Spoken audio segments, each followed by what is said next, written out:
L'immagine dei due soldati che tirano i cavi per ripristinare la linea telefonica vicino alle trincee è la partenza di un lungo percorso per scoprire e ricordare la Grande Guerra vista con gli occhi dei veneti. Il film Fango e Gloria racconta le vicende dei tanti giovani partiti per il fronte. Una pellicola di Leonardo Tiberi prodotta con il sostegno della Regione Veneto e mostrata per la prima volta ieri sera al Teatro Verdi di Padova, gremito soprattutto di giovani.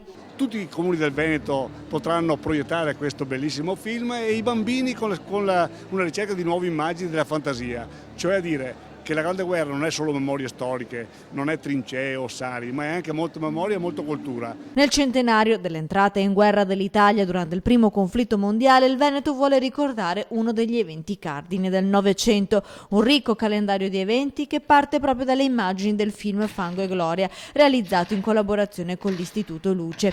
Prima del film la Lectio Magistralis dello storico e critico d'arte Filippo Daverio. Una cosa va ricordata: la vera unità d'Italia si è formata nelle trincee.